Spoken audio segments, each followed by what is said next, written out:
Hello, everybody. Welcome back to another episode of the Better Events Podcast. This is one of your co hosts, Mary Davidson, and today we are joined by the amazing Sarah Shewey. And Sarah is talking about creating a career as a freelancer. This is going to be a great conversation, so get ready to tune in. But first, I have a reminder for you. Our 100th episode is just around the corner. We're only a few away. And so we are asking you, listeners, to submit why you love events. That's the prompt. And so in the show notes, you'll see a survey link where you can submit an answer to that question. You can also record an audio clip. This is your moment. We want to have your voice on the podcast. So please be heard and submit your answer to why you love events. And without further ado, let's get into the episode with Sarah. Welcome to the Better Events Podcast. Join two event strategists, Logan Clements and Mary Davidson, who believe we can all create, host, and attend better events. In this podcast, you will learn about event strategy and actions that you can use today as an event host, planner, or manager. Hear directly from the people who are creating innovative and inspiring events today and tomorrow, and grow your business along the way. Now, let's get started, and thanks for listening to the Better Events Podcast. Welcome back to another episode of the Better Events Podcast. I'm one of your co-hosts, Logan Clements, and I'm joined by fellow co-host Mary Davidson. And this week we have a very, very special guest who's going to be diving in more into the topic about building a career as a freelancer, Sarah Shewey. So I want to save as much time as possible for her. But Mary, would you like to introduce Sarah to our audience? Absolutely, yes. So Sarah Shewey is an experience economy pioneer with a background in film and tech. She is the founder and CEO of Happily, a global media production company with a network of over 70,000, that's right, 70,000 sustainable event producers, technologists, and creatives who specialize in creating world-class virtual and live events. Sarah co-founded TED Active and is the founder of EXP and also the board president of dublab.com, LA's first internet radio station. Those are some awesome credentials, Sarah. We are so happy to have you on the podcast. Thank you. I'm so happy to be here. Yeah, Sarah, is there anything else you want to add to that lovely intro? And biggest fan of Logan and Luke Clements. You just made my mom, Stacy, so happy. Oh my gosh, I'm truly the biggest fan of Stacy, but we haven't met yet. So I'm like maybe a stan of Stacy. Sidebar, yeah, we've had Luke on the pod, but listeners, if you haven't heard, he is my brother, and I know it brings my mom joy. Hi, Mom, you're definitely listening to this, to hear that he and I work together. And that is one that we've had many a Happily project together. So yeah, I mean, yeah, like Luke and I actually met Luke in person. I haven't even met you in person because we met during the pandemic, Logan.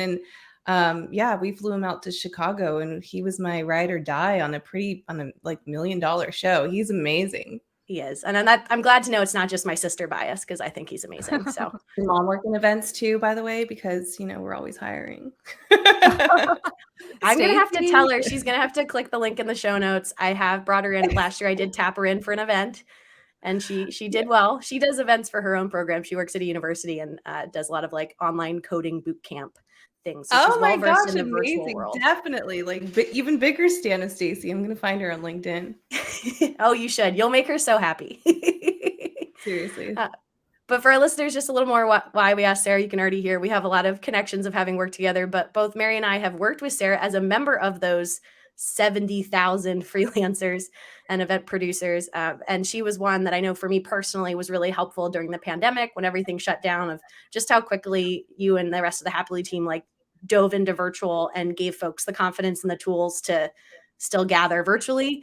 And that has been a game changer for me. So we're so excited to have you here to talk more about your career and specifically like freelancing. We'll touch a little bit of like freelancing versus full-time. So yes, thank you for being here. Again, thank you for having me. Yeah, it's really exciting to be here. I mean, we went through so much during the pandemic, right? Like, I feel like so many people in our industry lost their jobs, right? And like a lot of people who were, they lost their companies. A lot of people became freelancers because they had to, or they changed industries altogether because they had to. And so, yeah, I mean, I've been doing events. I don't know if my bio said this, but like been doing events that's it. This is my only career that I've had. And so I was like, I have literally no way out. Like, I think I'm only built for this right now. So the whole virtual thing was, very much like sink or swim for me. I had this like stint where I like played, I don't know, hundreds of hours of Animal Crossing, and I thought maybe I can be a video game tester. But yeah, I'm glad I turned into and leaned into the whole virtual thing, because it's been really great. It's been really catalytic, for me, and I think a lot of the folks that we work with, to just realize how many skills we have, how fast we can learn, how nimble we can be. And I think because we're always a freelance, like very open, like freelancer, like group and network, we freelancers just roll with the punches like a lot faster, right? So I think that's a lot of the reason why we were able to like stay alive and be so nimble. Yeah, we often, Sarah, like to start nice and broad for our listeners at the top of an episode. So you started talking about freelancing, but like, how did you first learn about freelancing and events? I fell into it. I totally fell into it. I was after school in LA. I moved to Boston, and I needed a job. And I was temping a lot. Like I did a lot of like temp work. I have like a lot of admin and filing and database experience from like college years, which is not great. And I was like literally in like pantyhose, like in a law, like a weird, like, law firm. I'm sure it's not weird. I don't even remember the name of it, but like some big law firm, filing or something like that. And I was like, oh God, like I wanted to live in Boston. I was like, I can't live here and do this forever. This is just not, I have a degree, people. And like, I was like, this is just also just not me. And then I just started like calling, like literally cold calling, like every nonprofit that I thought was super interesting, and was like, hi, I'm Sarah. I have a degree from USC, and these are the things I can do. Do you have a job for me? And Harvard's American Repertory Theater, their drama theater, they were like, we're hiring a freelance event coordinator. It seems like your background in television and production could be really useful here. And I was like, great, sign me up, like, how much can you pay me? And they're like, we've got $3,000. And I was like, wow, that can like last me forever. So I was like super excited about it. I did an event like for like a band, like in college, that was like just fun to do, but I never really thought about it as a career. And then all of a sudden, I mean, Meryl Streep was like the co-chair with like Anne Reinking, and like Marissa Tomei was there, and like it was a whole thing, right? And so I found myself coordinating this show that like this fundraiser raised $500,000 actually, like, and I'm like, I was actually 20 years old at the time. I wasn't even 21 yet, because I graduated college really early. And that's how, I mean, it was really trial by fire. I think most people find out about freelancing this way, don't they? How did you both find out about freelancing and events?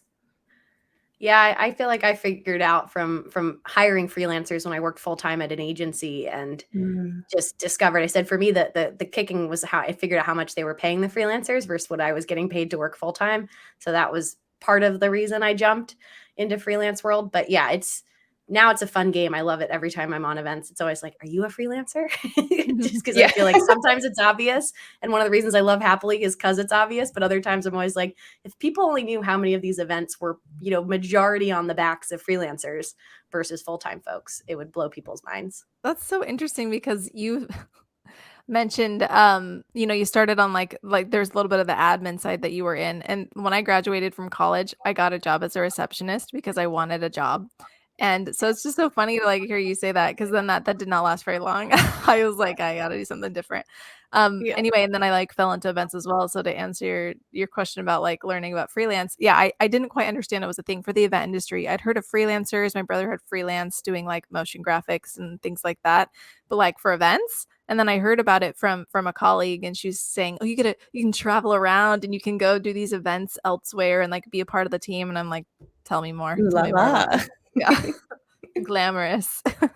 And then you wind up like in the back of like some hotel, right? Like in a tunnel. Has Don't seen go the sun outdoors for for 3 days, real glam. But yeah, that's so funny. So we're cut from the same cloth. You get it. I mean, I think a lot of people that I know, like that are in events, we all, yeah, like I don't know. So there's a lot of folks that were like in hospitality, before, and like maybe you're working at a restaurant and you see these like private events come in, a lot of folks in admin, and like it's weird how like the CEO or whoever is like, well, my assistant can do that. And then all of a sudden you're like, this is way better than answering your dumb emails, bro. And like, so it's, I think it's cool, actually. I've always found that like the origin story, and also like, what was your last gig? Those are like there's always some kind of like common bond with freelancers, in events, but even like in any kind of creative industry, there's just always kind of a similar story. Yeah, absolutely. I love that you call that out because there are so many similarities. And there's that jump from being freelance to then starting a small business. So when did you decide to make that jump?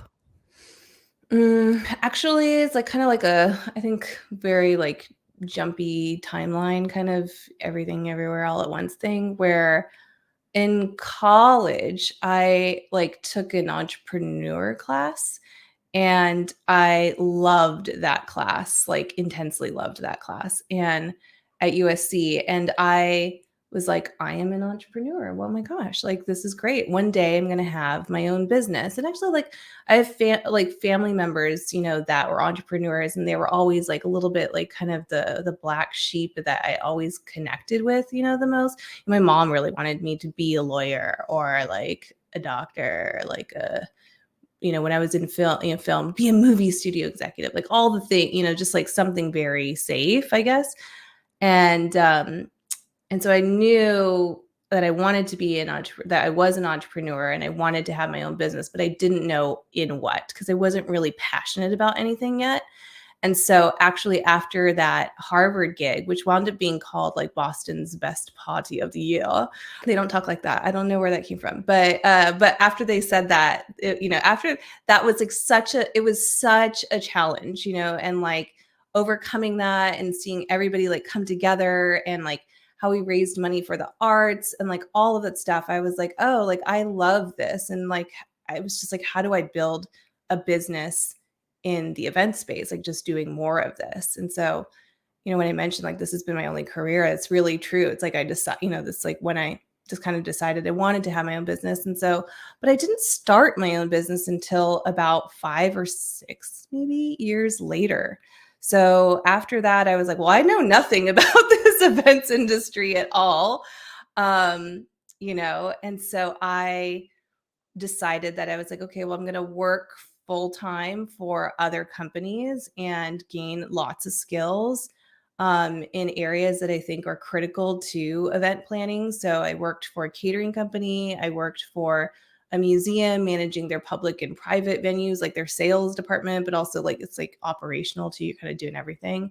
And I even worked at an AV company. So I kind of did like what I feel like is like a trio of production, very, very crash course, um, from and being in sales actually, and like in all of those positions was really helpful because I was sitting in between, the people who are the producers of the events and the products, as well as like the clients, and understanding those two things. So that was a really um, a really useful role for me to actually be in before I started my business.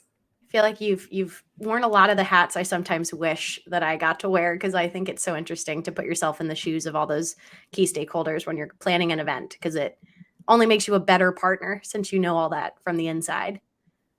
Yeah, it definitely allows me to scope and quote a lot faster and more realistic, which is nice. So like, we can just put like the sort of money conversation, like, away as soon as possible. Cause like, oh yeah, that's a fair price. Let's go.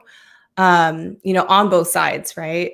Both for the freelancer side, as well as for our client side. So yeah, but I was very intentional about it. And even like after growing my business, like, I'm very intentional about how I still think of myself. I'm still a freelancer inside. I still think about my own individual and personal career and my trajectory post happily, like all the time, and thinking about, everything that I do today is setting me up for something that's going to happen 5 years from now. Yeah, you're the founder and CEO of Happily. So how would you define what Happily is? Happily is like I feel like happily is like the secret weapon for, organizations that are trying to make a difference in the world, by building communities and sharing like new ideas and new stories. And like at its core, I think that like our mission overall is to, basically foster like change makers, and just like help them through this process of like creating and activating change, which is, change is a very difficult thing to activate, right? There's like all these different steps and process of change of like, first sort of um, accepting and embracing that you want to try something new, and then from there, having like vision and being able to communicate and clarify like what that next thing is going to be. And then the leadership to get people, really rallied around to actually start like building that change. And then like really that's where happily comes in, is in that leadership part, right? So our clients will come in, they have a vision, we help them crystallize, that vision in many different ways, whether that's through producing videos and media for them, live streams for them, or in like less tangible but almost even more powerful ways, which is experiential, right? Where we're communicating and crystallizing their ideas through like full like five sensory like mind body experiences that are shared with other human beings. So we help with that leadership and that execution to communicate those new ideas. That's amazing. And then we know that Happily is like it's transparent about the fact that it's a community of freelancers. So, and I think that alone like is super interesting. So, what motivated you to start a freelancer agency instead of the traditional agency model?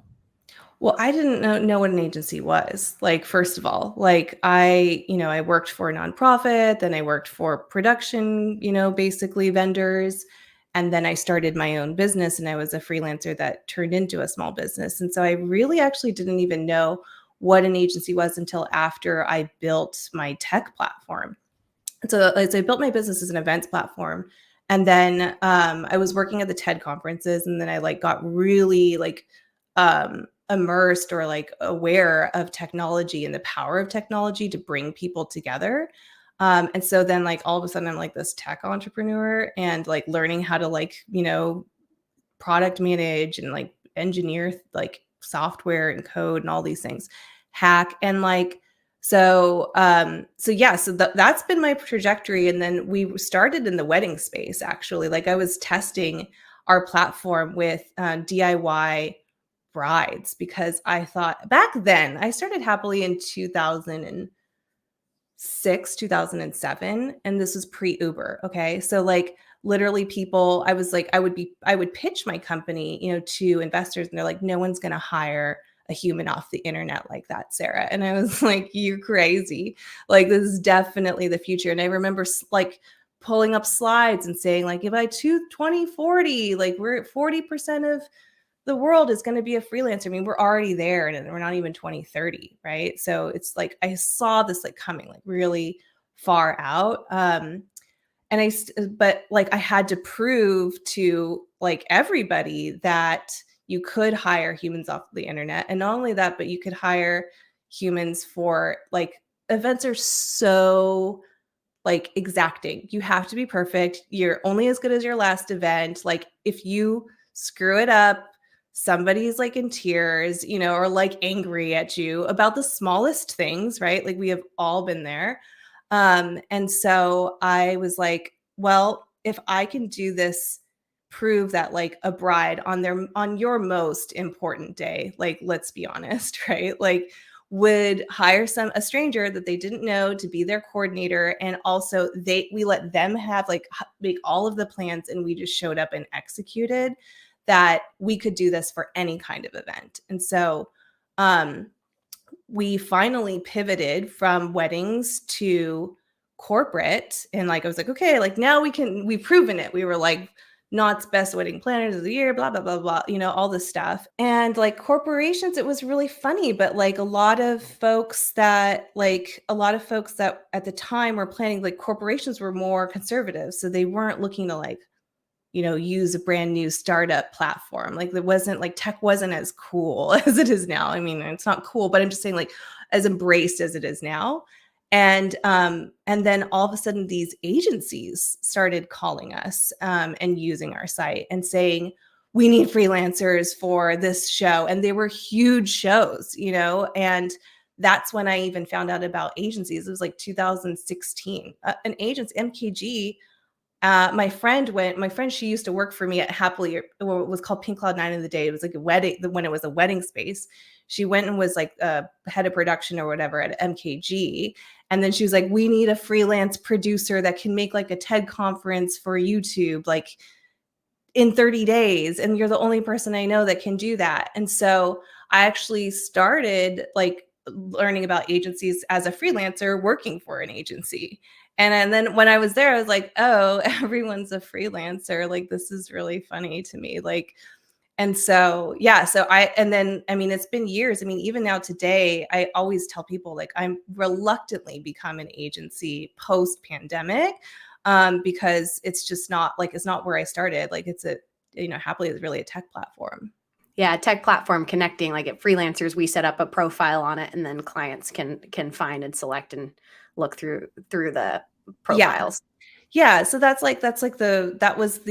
guess it's so funny to me to like hear that it's like such a crazy idea to be just transparent and like honest about how things work, because I'm like, oh, that's just how things work. Right. And so, yeah, for our freelancers, like, because I've been a freelancer, I mean, you don't have time, right? Like you're building your own business, you're building your own brand. Like when you are approached by an agency or approached even by a company, nonprofit, whoever, to team up for something, you have to weigh like, how long is it going to take me are they actually going to say yes? How long does it take me to actually get this deal? Yada, yada. So with Happily, the way it works, is I was like, okay, just like, let's make it as simple as possible. Like you fill in your information once about your experience and your skills and what you can do.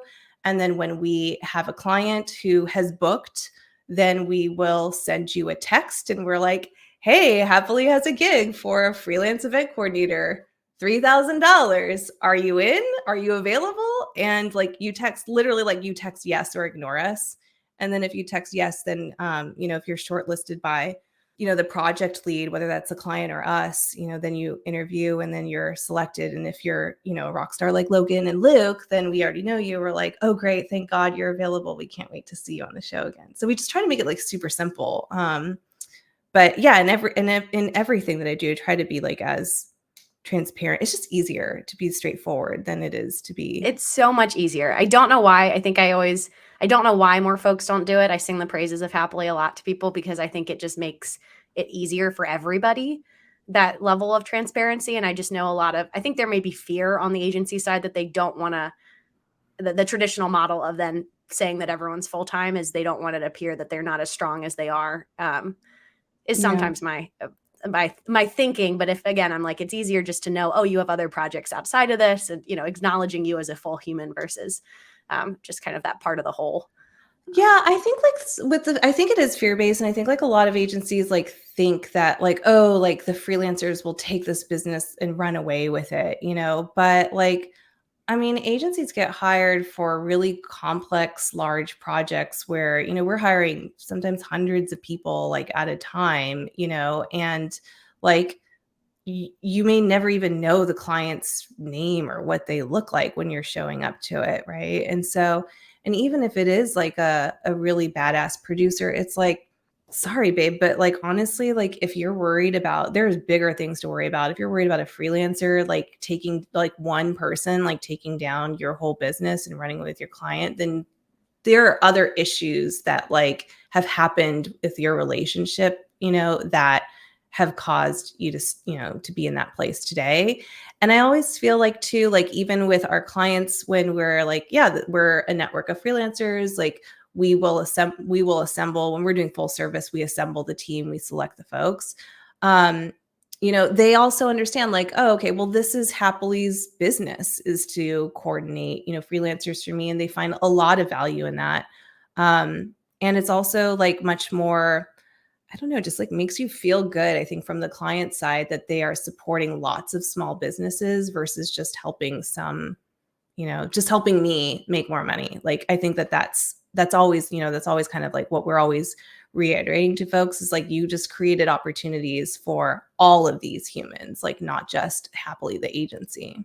That's a really great perspective. I'm glad you said that, because it's a greater work that's being done, if you will, which I think is like what events are a lot of the time. It's so cool to get people involved in these amazing things, really, because that's what they are. So I love that. I think that's super cool. And so if someone's listening and they're like, I want to be a freelancer, um, what do you think? What's your advice to them about how they can be successful at freelancing? What kind of skills do you feel like they need? I think first of all, like you have to have like a very positive attitude and willingness to learn. I think that's just like fundamental to being successful as a freelancer. A lot of folks, I think, when those folks who are like, freelancing just because they have to, or they're like, in a new situation, just in a tough situation, and they're trying to like grab cash fast, because freelance is good for that, right? Typically they just like don't perform as well. They don't in their jobs compared to somebody who has less experience, but is there and like ready to learn. So I think that is really important. And I feel like you can always learn, and no matter any role that you take. Like sometimes, I mean, I'm pregnant, so I'm not on the floor right now, but like sometimes I love like just being the reg assistant or the talent wrangler, because there's so much to learn in every position, and like so many people to like meet and encounter. And then other than that, like I think, technically, like being fluent in like all the latest, as many, software and technology is really important. And just because, well, I think it's like really important if you want to work with really great, forward, innovative clients, because they're all using the latest technology. So, if you're not, then it's kind of hard it's just like actually hard to work together. So I think like being, really having a broad understanding for how to use different tech. There's so many things. Like, I mean, I guess I'll stop there, but yeah. No, I think those are all helpful just to get people's brains turning. I know Mary joked when she got into it, it was, to travel and things. And I always joke that the positives are that you do get to go cool places, meet cool people doing different gigs, but also a lot of it is like the non-fancy part, that like the grunt work of it, but that it is really joyful. I know for me personally, I just love meeting the other freelancers, and the personalities and the places I've gone, more just, again, the people I'm meeting have been the secret sauce for me and what has made it so fun. Yeah, because then I get to work with these people. totally. I always thought that like do what you love was like a total miss. Like, work with people you love is like way more important. I think you're like way more successful when you're working on a great team on a project that could be boring, because you all just make it great, like much more than like doing something that you love. I've definitely worked on projects that I thought were like amazing on paper, but then the team was like kind of a drag, and then the whole thing's a drag. Yeah, and the team can make a very boring event very fun. Yeah, exactly. A fun team.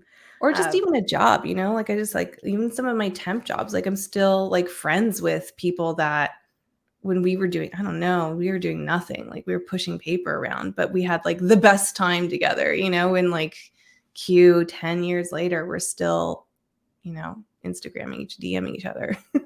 Oh, that's amazing. I think too, again, thinking about people maybe who are thinking they're full-time and they're thinking freelance, or maybe even vice versa. What's your take on why event pros should choose freelance versus full-time work? Yeah, I think I think it's just really like a life stage thing, like that's to me the biggest thing. Like right now, okay, so like right now I'm pregnant. I'm 7 months pregnant. Legitimately, like my head of production is also 7 months pregnant. Like we might deliver on the same day, if you can imagine. It's like, I was like, oh no, this All right, is who's going to be producing this wild. birth plan? If Yeah. you're gonna be So synced up. I have but like I'm the business owner, right? So like and so we're in this, we're in like a leadership meeting, and I'm like, just so you know, guys, I'm gonna like get an Apple Watch, and I'm gonna like, check in. I'll still be reading stuff, and I'm not like gonna be showing up to meetings, but I'm gonna be here. And like, and it's not because it's because I want to. It's like my company, like, and it's my thing. And for her, she still is super dedicated to like the team and everyone, but she's a full-timer. She's like, I'm gonna take 3 months off, see you later, focus on my personal life. And so I think when you're working full-time, you can like shut it down a lot easier, than when you're freelancing. You're like always on the hustle. I mean, I feel like even now I feel like, oh, like Happily is closer to a full-time job for me than a freelancing job, which is it's different and it's weird for me even. But like it took me very many years, to get there. And so I think there's even, like a lot of my friends are started because we worked on a project together. So it's just like, and even when I go out at night or whatever to the club, like when I would go to the clubs and stuff, I would be like, oh, let's work together. Oh, let's work together. Like everything is about your work. Which I don't think is like always like a bad thing if you're, again, like working with people you love, and doing cool stuff, but it's different. Like, so I would say like, if you like have that like ambition, and that like motivation to have this kind of like it's almost a completeness, I feel like, when you're freelancing with where your life is your life 24/7, definitely do a freelance thing. If you want to like just if you're one of those people that likes to compartmentalize, for whatever reason, and again, like we all have seasons, right? Full time is the way to go.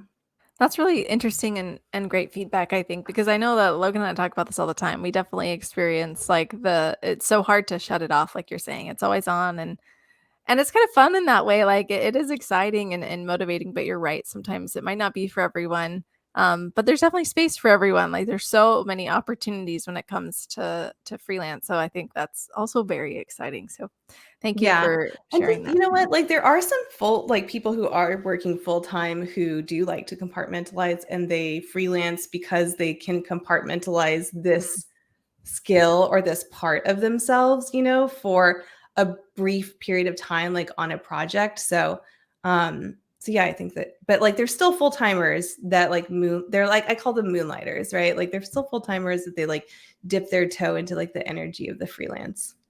Yeah, I Mhm. mean, I joke I started going freelance because I needed to rediscover work-life balance. And for me, it was that I'd taken on way more than my job description at my full-time job. And was so tangled and deep in it that I couldn't have told you what I liked and what I didn't. I was just, I felt like I was burning out. And a lot of it was related to, yes, seeing freelancers having to work less hours, getting to charge more. But some of it too, ironically, is like I went freelance and got on that, I guess, hustle for it to have more space and to have more time and be in more control of my time. Because I found as a full-timer, maybe those longer breaks were okay, but at least the culture I was in, it was not, even if we did a weekend event, you were still expected to be there on Monday. And I was learning, like for me, I kind of need that recharge time, especially with some of the longer events.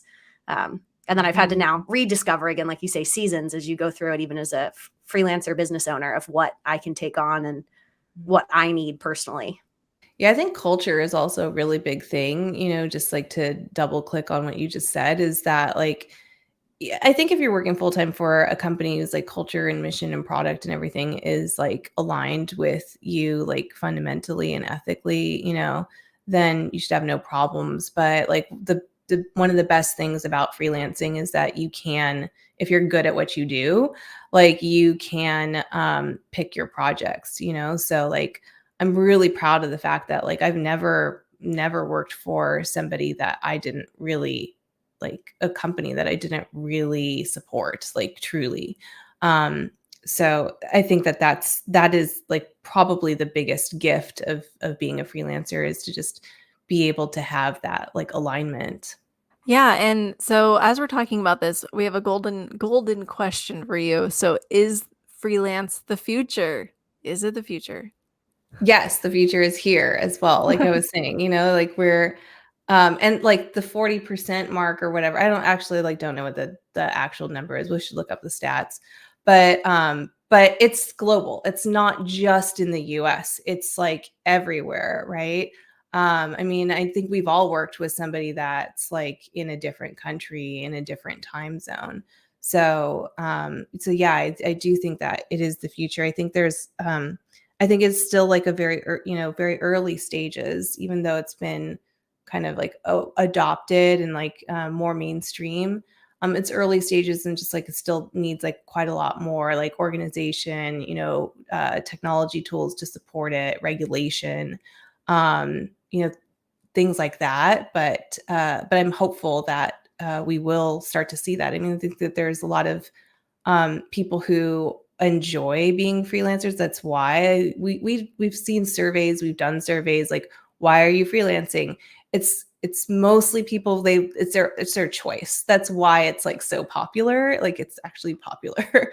So I think that it's just going to keep growing and continuing to grow. But the form and the format in which it does hopefully will get more sophisticated, that there will be more companies and organizations like the company that we've been building at Happily, that is there to truly support freelancers and make the whole workflow for them like a lot easier instead of just exploitative.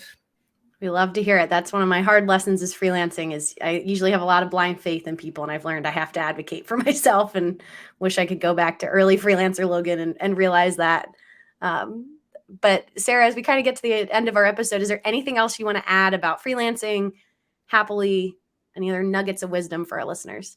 Nuggets of wisdom. I don't know, just be happy, I guess. And like that's the most important thing at the end of the day. Be happy, make other people happy. That's, I think, if you find yourself in that position, and you can do that, standing on your own without having to have a boss or, work for someone else. Like I just think that that is so cool. That's something that like our generation, like our parents, generations before us, like they never had that luxury. So like take advantage of it. And then, yeah. And if you are one of those people, please join us at Happily. We'd love to team up with you. So it's teamhappily.com. See ya. That's awesome, Sarah. Thank you. We do have a couple, we like to end with these like quick little sentence finishers. So we're going to put you on the spot just for you can fill in the blank. So the first one is your favorite quality in a manager is what? Their humor. My favorite. Funny bosses are like the best. I think Yeah. for me, they're the best. Like, I don't know. Even if it's a dad joke, I'll take it. We love a good pun on the podcast. Yeah. Your favorite productivity tool is? That one's hard, but honestly, Google Calendar, I live off of it. A lot of people say their calendar actually, so feel that. Yep. Yeah, My time last one, management, like especially for freelancers, like time management's a thing. our last one is something that you're looking forward to this year, whether business or personal, is My baby, Orion. April woo! 9th is coming out one way or another. Sarah, before we let you go, where can listeners find you? Well, I guess I'm mostly on LinkedIn. You can keep in touch with us and like open projects and meet other freelancers and stuff on our Instagram at Team Happily, teamhappily.com. Yeah, LinkedIn, my name, I guess. Those are the big things. Well, Yeah. thank you so much, Sarah. We appreciate you taking the time. Thanks, Yeah, Sarah. my pleasure. It was so great to see you, and congrats on episode 97. I can't believe it. It's Woo. such an incredible feat. Oh, thank you so much. That was awesome. Thank you so much again, Sarah. And we, of course, have our bonus tip. We can't forget about that. And Logan has the bonus tip for today. I do. This one, I feel like I was like, it's not related to freelancing. It's related to freelancing. This one's for our US-based listeners. If taxes are something that stress you out, something that I've done the last 2 years is I pay quarterly estimated taxes. I started doing this like 3 years ago, and it was a game changer for me and took my tax time from a very stressful, like, oh no, where am I going to find these several thousands of dollars, to, oh, great, I might actually get a refund because I pay them in estimated quarters. My accountant is someone who I lean on heavily to make sure that I am paying the right amount. But you just really go online and you can pay the IRS that estimated payment. And Mary and I dive more into this, but talking about like I put 25% of whatever I make in that tax account. So it doesn't even touch my own business account or anything. And just, I think either siphoning it away or doing the prepay or a little bit of both will help make you feel a little bit more relaxed at tax time. Good bonus tip, Logan. Taxes give me like automatic anxiety. So I was like, You're I not want to alone. hear it. You're No, not alone. it's a great bonus tip. So thank you so much for that. And thank you everyone for listening to another episode of the Better Events podcast. You can find us on Instagram at Better Events Pod, or you can send us an email at bettereventspod@gmail.com. We're also on LinkedIn, Twitter, not TikTok yet. And thank you so much for listening. We'll be back with you again next Wednesday.